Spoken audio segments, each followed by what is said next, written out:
It's time to grade some Game Jam results. Oh my god, I'm so glad it's finally done. And with the great theme of we need to prepare, surely, even given the time crunch, they made something like pretty good.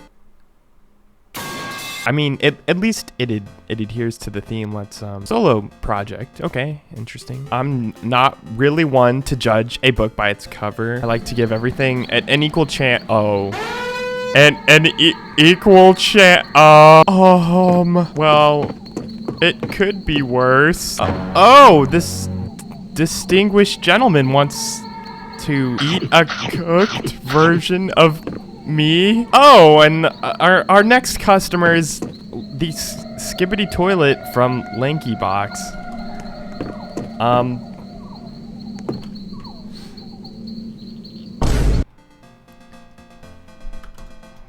Okay, I'm done.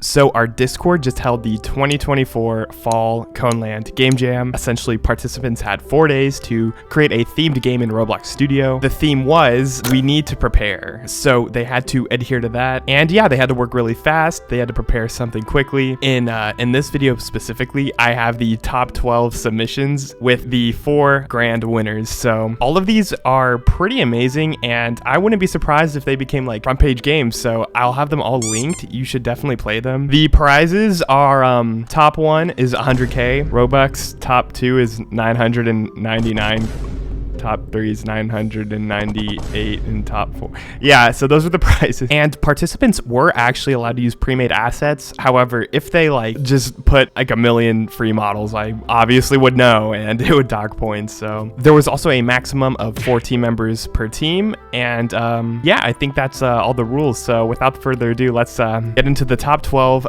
best submissions. The winners will be announced at the very end, so stick around until then and subscribe, because saying this like quadruples the subscribe rate. I'm sorry. I don't know why this works, but yes, please. Okay, so the first one we're showcasing is called Feed It, and Feed It is a very interesting take on the theme of preparing, in the sense that you have to prepare food for this disgusting abomination, which is they claim this is what I look like in real life. Good one, guy. No, but it genuinely is fun and kind of thrilling in the sense, because this fat beast eats the player that cooks the least food. So you walk around this like kitchen area and you prepare food, and if you're slacking the most, then he'll reach out an arm and eat you. So that's the premise. The models are admittedly well done, even though this is supposed to be me. It's still a well-made model. Everything's polished. There's clean animations, and yeah, it's just overall very clean and interesting experience. So yes, that is Feed It. Go check it out. Our next game that we're showing is called Heart of the Plague, and this adheres to the theme because it requires you to prepare for nightfall. You do so by getting resources like wood and scrap to fortify this like starting area, and you need to do this because zombies come out at night and day, I guess. Oh my god. So if you're feeling adventurous, you can go out into the woods and you can collect scrap items like this, or you can camp back at spawn and shoot down zombies, which also drop scrap. But yes, essentially use those resources to build structures, prep for the horde that's coming at nighttime, and it's overall an amazing game because the models are really well done and there's no bugs whatsoever. Its gunplay is simple and fun, and its mechanics are really understandable. So overall, a great title, and this would make a great standalone experience. I would not think something like this would be a Game Jam game. This is something I would expect to see a studio work for months on to produce something like this. So on to the next one. This game is called Five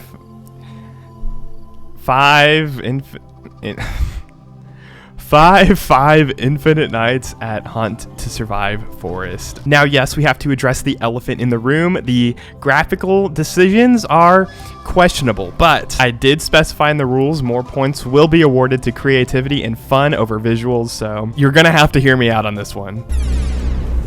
So there's a story in which you steer away from a deer you're about to hit and crash into a tree, leaving you trapped in the woods until you stumble across a cabin, right? And essentially what this is you have to prepare for the night by collecting food because you cannot go outside after sunset. You also have a pet that you can kill. This serves no relation to the rest of the gameplay. But yes, you need to acquire 7 meats each day, and then you have enough food to huddle inside your cabin for the night.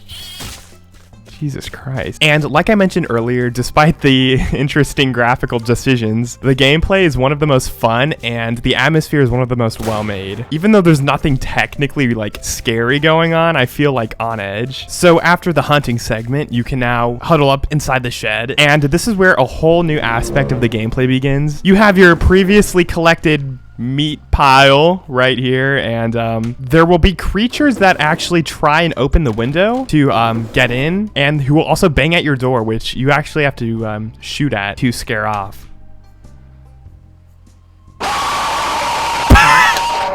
That's the jump scare if you don't eat, which I clearly forgot to do, but just a very surreal but funny game. I really enjoyed this one. Once again, link in the description. The next game is called Grol Premonition. In this game, you need to prepare for a flood-like disaster that will appear in only 60 seconds, so you have to be quick with your resource harvesting. This game comes with an entire build and crafting menu, so that is pretty insane that they pulled that off in such a short amount of time, but the UI is clean, the models are clean, the style is consistent, and it's just really polished overall. It's also fun because not only is there a flood, there is other kind of mini disasters that will happen alongside the flood. So once the flood happens, you obviously want to start creating a kind of base above ground. Obviously, you can craft items such as ladder placers that automatically generate like these trusses upwards for you. There's just so much possibilities with what you can build. You can see there's wind disasters that can push the player off. It's just a ton of fun, and it's really fast paced. So I also have a soft spot for games with build systems. I think it allows for some pretty fun gameplay, and I didn't actually catch this before. It looks like they programmed an AI like player to build and shoot at you. If you can see that over there, look, I'm the only one in the server, but just another amazing touch. I really like this. The resource gathering at the beginning adheres to the theme well, and the quality is also all there. So yeah, an amazing take on the theme. Another standout game was called Woods by Mr. Gamer67, and if you recognize him, that's because he's the creator of Residence Massacre, so you know some good horror is in store. So you play as this guy in your house, right? And when you step outside, it's daytime, and nothing is really a danger to you when it's daytime, so you can kind of wander about and explore, but the game then warns you to prepare for nightfall, and you can do so by gassing up your generator, taking walks outside to find weapons while it's bright outside, and make sure while you're doing so to avoid these very well hidden bear traps. Those are more of a danger than you think because they are very deep in the tall grass. I have fallen to them before, so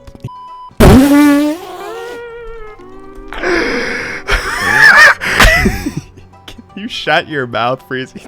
Heed my warning, but I really like the gameplay concept here. I just know if this is fleshed out more with more items, areas to explore, and some UI tweaks, this could be really, really good. But just given the 4 days, the creator already put a ton of attention to detail. Like, he bothered to change the footstep sound when you're like on the carpet. There's just so much detail put into this in such a short amount of time. The only thing I'd like to see is just the gameplay fleshed out. I think he already has the atmosphere down. It's also multiplayer, so if you want to play with your friends, once again, links in description. But yes, so overall, it's a more direct approach to the theme, but it's easy to understand, well made, high attention to detail, and it has a lot of potential. So yeah, on to the next game. The next great game that was submitted is called Agis, and the premise is you're a team of escorts, essentially, guarding this mining device and trying to get it to the end of a path. And every so often, it needs to rest, and that is when you need to barricade it with turrets and walls and such. So right off the bat, we have a great atmosphere, and this model is actually so detailed and well programmed. I know one of the programmers, and they did some kind of crazy math formula to do this crab walk, but yeah, essentially you have to collect scraps to turn into materials, which you can turn into defenses. Our machine over here is taking a rest, and while it is resting, it is our job to pick up as much metal as we can find before the monster spawn. So one critique I do have is I think it should be scaled to be way easier if you're playing single player. You really do need other people to place turrets and stuff for for you and get scrap for you to have a decent chance at survival. But other than that, it's fun with friends. It's well made. The models are great. It's just a really fun take on the theme. The next game is called Dog, and in this game you play as a father preparing a birthday party for his son who's on his way home, and your son happens to want a dog for his birthday, so you have to go to the store to get one. You even have the ability to name your dog, so that's a nice touch. And this game just has a really funny environment and kind of sense of world building. Once you get everything, you can go back to your house and begin preparing the decorations for your son's party. You put your dog in its cage, you feel sleepy, and you decide it's time to get some rest, right? The game then takes a turn and starts asking questions for some reason. You find out your dog might not have your best interests in mind. Some of the horror is kind of corny, admittedly. I love the scene where you walk in on your dog watching a red screen, but it's just funny overall, and it's well made too. I just like the game a lot. It's a fun spin on a plan a birthday party kind of story. So yep, that is Dog. The next game is called I Didn't Study, and in this game you are a student who didn't study for his test, obviously, and so you have to prepare to take it, and by prepare, I mean you have to cheat on your test. This game instantly hooked me with its really good animations and tweens. The world is just so alive here. You have to do everything from break inside your brother's room to get an iPhone charger, to lifting weights such that you can pull a stuck fire alarm. You really just try to do anything you can to either stop the test entirely or cheat on it. So after you do a bunch of digging around in your house, you go to bed and then go to school. And then you can use all of the things you collected from the previous night to see if you can successfully cheat on the test. Most of them don't work, and I'm pretty sure one of them involves poisoning your entire classroom. It's like flooding it with like some kind of like sewage or something. Yeah, so here it is. You break a pipe underground. Just watch all your classmates like go up in flames. You really you stop at nothing to ace your exam in this game. But yes, the animations are just so good. The story's funny. It's replayable. And there's just so much work behind every element. Yeah, I think the fire alarm here is the winning move, I guess. I think, okay, yeah, you copy off your classmates. That is I Didn't Study, and the link is in the description. Our next exemplary game is Falling Nights, and this is a take on the hotel survival genre, in where the hotel will have lights on and lights off cycles it goes through, and you would be wise to prepare for the lights off cycle, obviously. This one got chosen more for its gameplay. It's really fluid, and it's well balanced too. There is plenty of resources to go around, and your goal is to essentially descend floors. Each floor will have like a code to the elevator in which you can go down a floor, but you have to do all of this while stocking up on supplies and ammo. So overall, the atmosphere is great, the resource management is balanced, and it's quick paced and fun. The hotel looks good too. So overall, once again, a straightforward approach to the theme, but a well executed game. The next great game from the Jam is called Evade Your Taxes. I don't know why it is called that, but it's a good game. You play as a peasant fortifying your king's castle. This was one of the most fun submissions. You are given a set chunk of money and you can spend it however you like, essentially. So you can either place walls or like spikes or landmines, just these defensive obstacles to stop goblins and like gnomes and stuff. I really enjoy the voice acting. I'll turn up my volume so you can get a kind of a whiff of the beauty you can expect when playing something like this. No! Oh no! Ouch! Ouch! No! This is not scary decisors. But yes, this is definitely one of the most fun submissions. It's quite hard if you're playing single player. Once again, I definitely advise getting some friends to play with you here, especially because when you're with friends, you can epically dunk on anyone you're playing with, because the obstacles affect players too. Take this mine, for example. You think only goblins can trigger this mine? Yep, you can do that. There's just...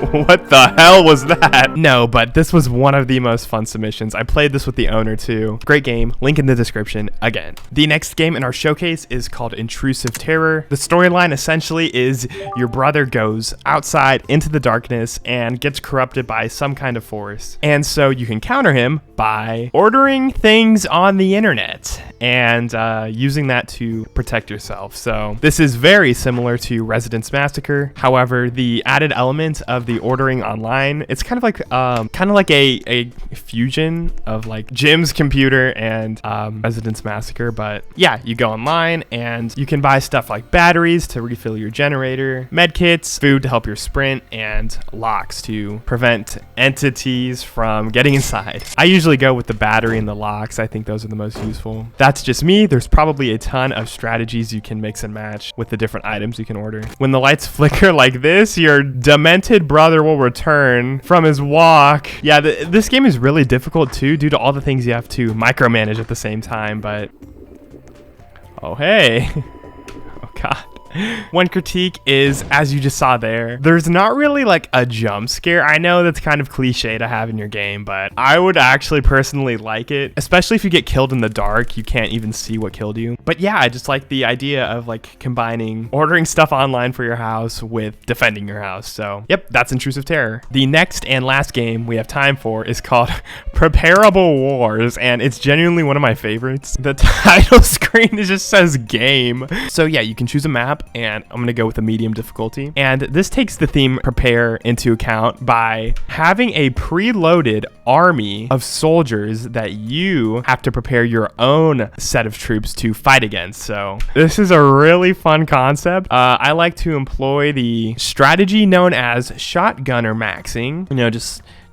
Just those right there would be good, and maybe like these just like over here. And once you have your army placed, you can ready up and watch the chaos unfold as your two groups of soldiers fight against each other. The most challenging map in particular is really fun because there's like this divine creature that just comes in and like obliterates all of your soldiers. I have not been able to beat this yet. Yeah, I don't know what the hell the plan against this guy is, but the troop variety and just the concept overall is super unique and fun. Having a game where you pre-place an army of guys against a generated army of evil guys was a super unique idea for this jam. To the developers, I encourage you to please keep updating this. This could be a great standalone project. So yeah, those were the 12 games that were standouts amongst the entire jam, which had 53 or so submissions. I definitely think this jam, compared to the other ones I've done, had the most competition. Like, some of these takes were really unique and well made, and the time frame was only 4 days. 2 of those were during a school week, so pretty crazy stuff for that type of time crunch. But without further ado, the 4 winners of the prize money, the 4 best in my opinion, are I Didn't Study, that fun, well-animated game where you poison your classmates for some reason. Grol Premonition for its gameplay and fast-paced action. 5 Infinite Nights at Hunt to Survive Forest for its gameplay and adhering to the theme very well. And Heart of the Plague for its amazing models and replayability and atmosphere. Those are the winners of the base prize money, but I'd like to also shout out Woods and Agis. It was really between those two and 5 Infinite Nights on who to pick as the last winner. I really liked Woods and Agis though, so I'm just gonna give them 50k out of my own pocket because I really don't want to leave them out. Like, they're basically on the same level as the winners, so yeah, they're just amazing. Check all of these out in the description for the final time. I've opened channel memberships, so if you'd like to help me host more of these prizes come out of my own pocket, so I'd appreciate any support, and it would ensure more game making competitions get hosted in the future. Oh yeah, and join the Discord. That's where we host these. But yes, that is it for the 2024 Fall Coneland Game Jam. Might do one for Halloween, and if not Halloween, Christmas, but I need theme ideas, so give me some of those. Once again, I do like these contests. This one was outstanding in particular, and I think they'll only grow from here. With just 4 days, 2 of those being school days, it was pretty crazy to see how fast some of these developers could work. That's all for me though. See ya. And things. See you later. And things. Oh my, actually shut up, bro. Actually shut up. You are not Jiren. You are not Jiren. You are not Jiren. Get that for your boat head. Grrr.